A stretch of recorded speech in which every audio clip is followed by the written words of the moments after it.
ಮತ್ತೆ ಇಲ್ಲಿ ನಿಮ್ಮ ಅಂಬಿಕಪ್ಪವ್ರು ಬಂದಿರ್ಬೋದು, ಯಾವಾಗಾದ್ರೂ ಒಂದ್ಸರಿ ಚಿಕ್ಕಬಳ್ಳಾಪುರದಲ್ಲಿ ಕೆಲಸ ಮಾಡ್ತಾ ಇದ್ರು ಪಂಚಗಿರಿ ಸ್ಕೂಲಲ್ಲಿ. ಯಾವಾಗಾದ್ರೂ ಇಲ್ಲಿ ಬಂದಿರ್ತಾರೆ ಅವರು, ಆ ಟೀಚರ್ ಅವರು ಪಾಂಡುಗೌನ ಕಳಿಸ್ದಾಗ ಅವಾಗ ಏನೋ ಶಾಂತಿವನ ಆಗಲಿ, ಗ್ಲೋಬಲ್ ಹಾಸ್ಪಿಟ್ಲ್ ಆಗಲಿ, ಜ್ಞಾನ ಸರೋವರ ಆಗಲಿ ಯಾವುದೂ ಆಗಿರಲಿಲ್ಲ. ಆವಾಗ ನೆಲಮಂಗಲ ಚಿಕ್ಕಬಳ್ಳಾಪುರದಿಂದ ಅವ್ರನ್ನ ಸೇವೆ ಕಳಿಸಿದ್ರೆ ಅಲ್ಲಿ ಮೌನ ಧಾರಣೆ ಮಾಡಿದ್ದು, ದಾದಿ ಹೇಳಿದಾಗ ಮೌನ ಧಾರಣೆ ಮಾಡಿದ್ದು ಊಟ ಮಾಡುವಾಗ. ಇಲ್ಲಿವರೆಗೂ ಮಾತಾಡಲ್ಲ ಅವರು. ಧಾರಣೆ ಅಂದ್ರೆ ಅದು ಅಲ್ವಾ.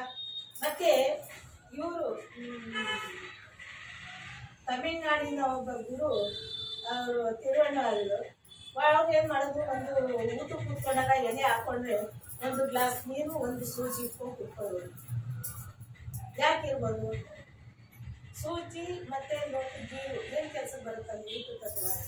ಅನ್ನ ಏನಿಲ್ಲ ನೋಡಿ, ಅದು ಏನು ಕೆಲಸಕ್ಕೆ ಅಂತ ಎಷ್ಟಿಲ್ಲ. ಅದು ಏನು ಅನ್ನ ಚೆಲ್ಲೋದ್ರೆ ಪರವಾಗಿಲ್ಲ. ಯಾಕೆಂದ್ರೆ ಪ್ರಸಾದ ಒಂದು ಸಾರಿ ನೈವೇದ್ಯ ಮಾಡಿದ್ಮೇಲೆ ಆ ತಟ್ಟೆಲಿ ಏನು ಎಲೆ ಮೇಲೆ ಊಟ ಬರುತ್ತೆ, ಅದನ್ನ ಒಂದ್ಸರಿ ನೈವೇದ್ಯ ಮಾಡಿದ್ಮೇಲೆ ತಿನ್ನುವಾಗ ಅಕಸ್ಮಾತ್ ಕೆಳಗಡೆ ಬಿದ್ದರೂ ಅದನ್ನ ಮಣ್ಣುಪಾಲು ಮಾಡಬಾರ್ದು. ಅದನ್ನ ಸೂಜಿಯನ್ನು ಚುಚ್ಕೊಂಡು ನೀರಲ್ಲಿ ತೊಳೆದು ತಿನ್ನೋರಂತೆ. ತಿಳ್ಕೊಳ್ಳಿ, ಅಲ್ಲಿ ಯಾವುದೇ ರೀತಿಯ ಒಂದು ಇದಿಲ್ಲ, ಪೂಜೆ ಮೂರ್ತಿ ಯಾವುದೂ ಇಲ್ಲ, ಮನಸ್ಸಾಕ್ಷಿ.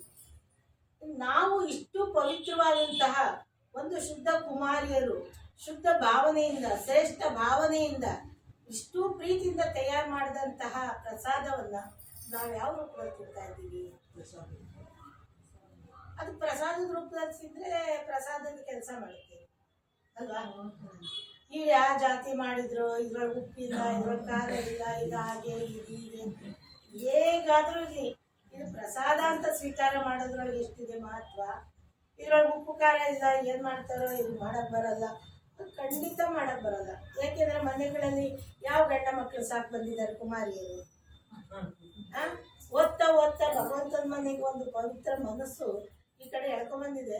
ಆ ಪವಿತ್ರ ಮನಸ್ಸಿನ ಒಂದು ಪವಿತ್ರ ಕುಮಾರಿ ಪ್ರಸಾದ ಮಾಡಿದಾಗ ಅದರ ಪ್ರಭಾವ ಎಷ್ಟು ಬಿದ್ದಿರುತ್ತೆ ಪ್ರಸಾದದ ಮೇಲೆ? ಬಿದ್ದಿರುತ್ತೆ ಇಲ್ವಾ?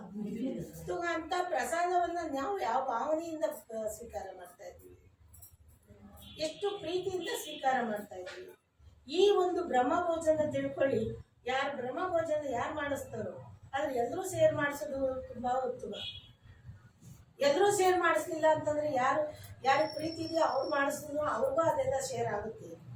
ಆದ್ರೆ ಆ ಒಂದು ಪ್ರಸಾದವನ್ನ ಮಾಡಿಸ್ಕೊಂತವ್ರು, ಮಾಡಿದಂಥವ್ರು ಮತ್ತೆ ತಿನ್ನೋಂಥವ್ರು, 3 ಜನನು ತಿಂದಾಗ ಹೇಗಿರುತ್ತೆ? 3 ಜನದ ಭಾವನೆಗಳು ಶುದ್ಧ ಇದ್ದಾಗ ಆ ಪ್ರಸಾದ ತಿಂದಾಗ ಎಷ್ಟು ಅಮೋಘವಾದಂಥ ಶಕ್ತಿ ಸಿಗ್ಬೋದು. ಈ ಪ್ರಸಾದಕ್ಕೆ ದೇವತೆಗಳು ಸಹ ಕಾಯ್ತಾ ಇರ್ತಾರಂತೆ.